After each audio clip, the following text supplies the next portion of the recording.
Okay, welcome class. Kumusta kayo? So ngayon, meron tayong bagong topic. Ito ay pinamagatahang intersubjectivity. So ano bang meron sa topic na ito? Again, pagpapatuloy lang to ngayong second quarter at ito nga ang pangalawang module, pinamagatahang intersubjectivity. Bago natin ito pag-aralan, dapat natin laging balikan yung learning goals or ating learning objective. Kasi yun yung ating objective. Dapat malaman at matukoy natin ito. Una, after going through this module, you are expected to, as a student, first define intersubjectivity.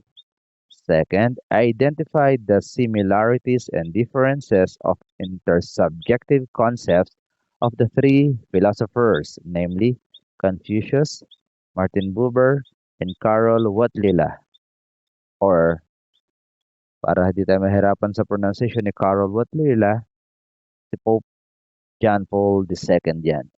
Third, explore your intersubjective experiences. And fourth, enhance your relations with people from all walks of life, especially the underprivileged and people with disability.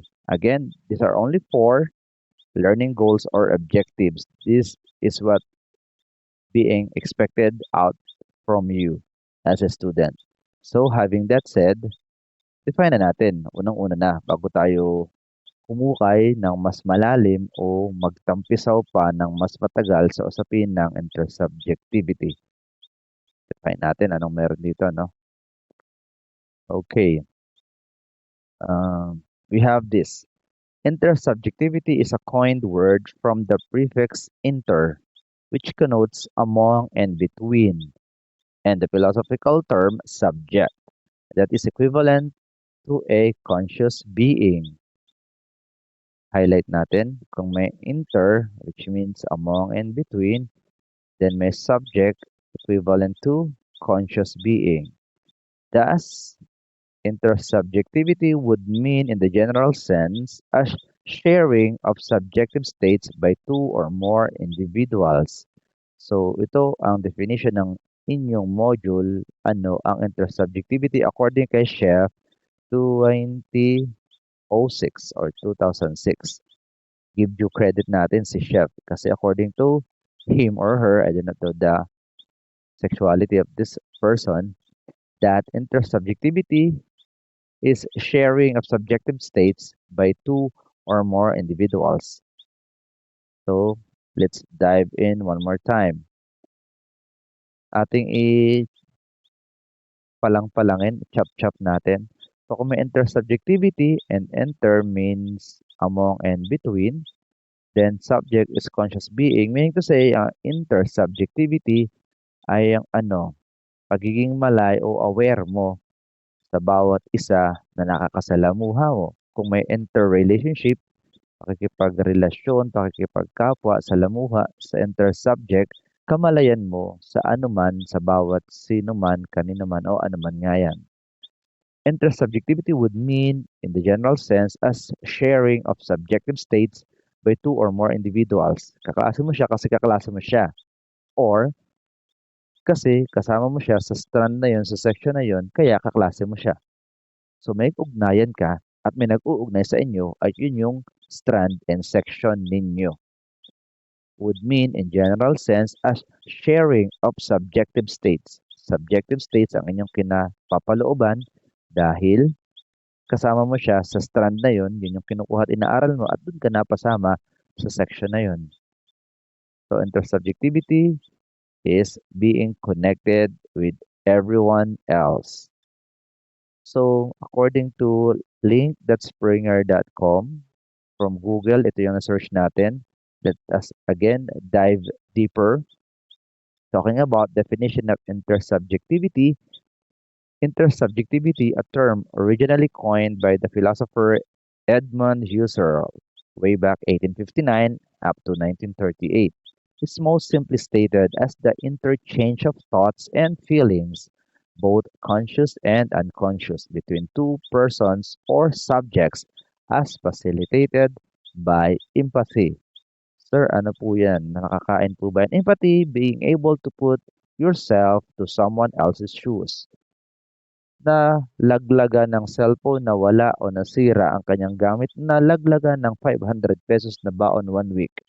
Ano ang pakiramdam ng nalaglagan ng ₱500 na baon pang isang linggo mula sa taong yun? Kung kaya mong ilugar ang sarili mo sa nararamdaman at kinapapalooban ng kaganapang iyon, that is empathy. Able to put yourself to someone else's shoes. So remember, ano ang empathy? Like that. Being able to put yourself to someone else's shoes. Ito pa yung other terms or synonymous meaning ng empathy. Let me share. So, yan. Makikita nyo na, yes, the ability to understand and share the feelings of another. Ability or able to put yourself to someone else's shoes. Going back. Okay. And so ano pang nababanggit dito mula kay link.springer.com? Again, Edmund Husserl was cited interchange of thoughts and feelings. So you are able to express, and the other person was able to accept and understand whatever it is that you're throwing at him. You are expressing to him or her, both conscious or unconscious. So, sa gitna ng ugnayan, may mga hindi katanggap-tanggap, may katanggap-tanggap, pero ano't ano man, kabahagi ka iyo sa anuman sa bawat nangyayari sa paligid. There's subjectivity among and between being as a conscious individual, person, or being. What else? Let's dive more. What is the main principle of intersubjectivity? Ano pang nakapaloob sa kanya? Again, nasa definition pa lang tayo. As stated from your module, as a student, you should be able to define intersubjectivity. Means that we all influence and are all influenced by others to some degree. Nabanggit ko na to earlier this morning lang sa isang klase na kahit bawat isa sa atin, nagiging idolo mo siya sa kanya na katabi mo kaklase, hindi nababanggit pero idol na idol ka niya. Malaki ang faktor o epekto mo sa paggalaw niya, pakikisalamuha, pakikipagkapwa. So may epekto kang nagagawa sa kanya. Yung pagiging irritable mo sa kanya, irritable niya sa iyo, may factor yon kaya dapat may purpose na siguro masukat, matest hanggang saan ang pagtitimpi mo. Siguro kailangan talagang maranasan at maramdaman ko yon sa pamamagitan ng taong yon. So in return, I learn. In return, that person influences me, although nakakairita, but that person teaches me. May silbi, may purpose, at may ugnayan. Pagkaiyamot, pagkagalit, nakakaiyamot. And the other person will tell you in return, the feeling is mutual. I also feel the same way as what you are feeling. Kayo pala irritable sa isa't isa. Still, the purpose of that, among, and between our interactions, our purpose of being here is that to learn and to be able to grow up from those what we are learning from. Again, we all influence and are all influenced by others to some degree. The principle of intersubjectivity can be applied to almost any decision we make, big or small. Ilabas muna natin si practical and intellectual thinking, but pwede mo siyang isawsaw at isama dito o sawsawan mo yon. Sawsaw ko ng konti kay intellectual, sawsaw ako ng konti kay practical choices. The principle of intersubjectivity can be applied to almost any decision we make. Kasi kabahagi at kaisa ka, kasama ka dito sa nangyayari at nagaganap sa paligid mo. Hindi mo sasabihin hindi ka involved, hindi ka kasali, hindi ka kasama. Nandiyan ka nga sa paligid eh. May kabahagi ka. So ano man ang iyong magiging tugon o walang aksyon o walang tugon, ikaw yun. At yun yung purpose mo sa buhay mong iyan, sa kaganapang yun. We always have to consider how our actions will affect others. Bakit? Pag hindi, sala ka na, lumalabas ka na sa sinasabi dito kaninang empathy. Kaya dapat lagi mo i-consider how our actions will affect others. Kasi nabanggit ka rin dyan sa empathy na yan. Ano bang nabanggit yan? Kabahagi pa rin siya, no? The interchange of thoughts and feelings. Okay, conscious or unconscious man yan. Let's dive more pa. Talking about definition pa lang na intersubjectivity. Why is intersubjectivity important? Makakain ba yan, sir? Yayaman ba ako dyan? Magkaka-95 na grade ba ako dyan? Intersubjectivity is considered crucial not only at the relational level, but also at the epistemological and metaphysical levels. Ayan na, ayan na, ayan na.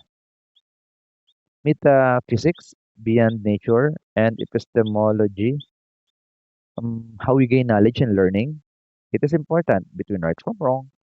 So, crucial, napaka-delikado at ah, masidhing pangangailangan ito.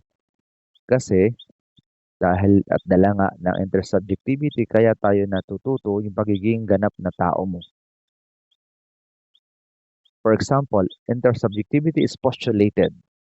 Nakasituate siya, ito sa intersubjectivity, as playing role, siya ang nagdadrive sa lahat in establishing the truth of propositions and constituting the so-called objectivity of objects. So, anong objectivity ng objects? So, itong si Kulangot, anong purpose at bakit ikaw at bakit nagkaroon ng kulangot at bakit ito po siya pinalangalanan na isang kulangot? So, anong purpose? Saan siya galing? Bakit siya, yung pagiging kulangot niya, ay may silbi daw. Objectivity of objects. Yung lighter, posporo, walis tingting, kapirasong bato, muta. Bakit may muta? Bakit kailangan lumuha? Anong purpose nito? Anong objective? Anong goal? Nung object o bagay na yun, kaganapan ng pangyayari, anong goal mo? Tikay, na-meet ko.